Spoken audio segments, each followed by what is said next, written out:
From high-end heels to clown shoes. To a sneaker that changed the game. It's more than just a sneaker, it's history. Footwear is more than a $400 billion industry worldwide. Tonight, we check out the $1 million shoe taking center stage in Haverhill. Joan Rivers and said, "Get over here.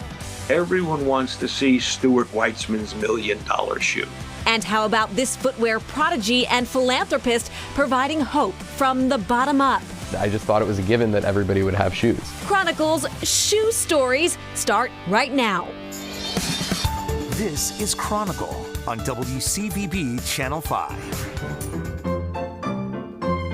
The year was 1913 when 1/10 of the shoes made in the United States were being produced right here in Haverhill, Massachusetts. The Merrimack Valley has an extraordinary history in textiles manufacturing. Haverhill was the Queen Slipper City and considered to be the largest center for shoe manufacturing in the country. Fast forward to today, and while New Balance, Converse, and other big names maintain a large footprint here, the vast majority of shoe production has gone overseas. But fear not, the Queen Slipper City is preparing to reclaim her throne with an exhibit curated by Historic New England. It's a huge deal. It's transformative for Historic New England. It's transformational for the city of Haverhill. The Shoe Stories exhibit features footwear from the nonprofit organization's ever-growing collection of fabulous footwear, which I explore with President and CEO Vin Cipolla. So one of kind of the big hits is right here. That's right. You're looking at Julia Child's shoes.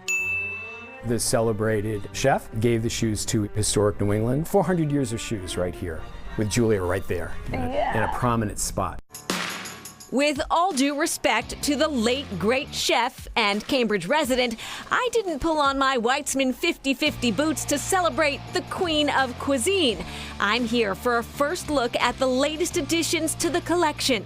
127 iconic pieces individually selected by curatorial consultant Michelle Finnemore, donated from the personal collection of legendary shoe designer Stuart Weitzman. They range from the 1960s all the way through the 2000s. Including this prototype for the jaw-dropping $1 million shoes. He said these changed the trajectory of his career. And a few more personal designs that never made it into a store. So this says made expressly for Francis. So Francis was one of Stuart Weitzman's employees, and he actually made specific shoes for them as gifts to them for their service.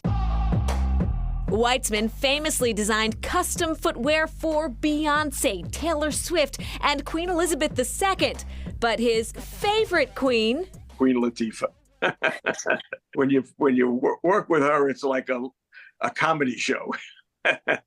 I spoke with Weitzman in a marathon conversation that covered everything from my Soho boots. That's my shoe. I love that. There you go. To a career-altering revelation he had back in 1983. There were no custom-made shoes being made for Hollywood starlets.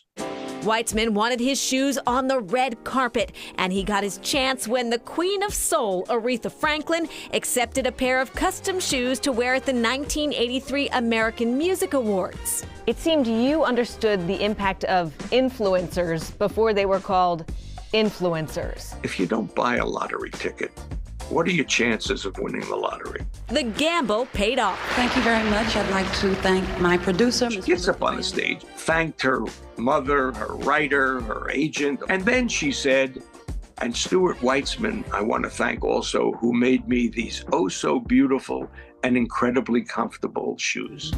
There's a place up above. Those shoes are now in Haverhill as part of the Historic New England collection. It's a homecoming of sorts because this building, 151 Essex Street, was once home to a shoe company owned by Stuart's father, Mr. Seymour Weitzman, and it's where he got his start. I remember coming up Route 93, and when you enter the town, there was a sign, Haverhill, Mass., home of Louis B. Mayer. And I thought, maybe someday he'll say Stuart Weitzman lived here. I really thought that.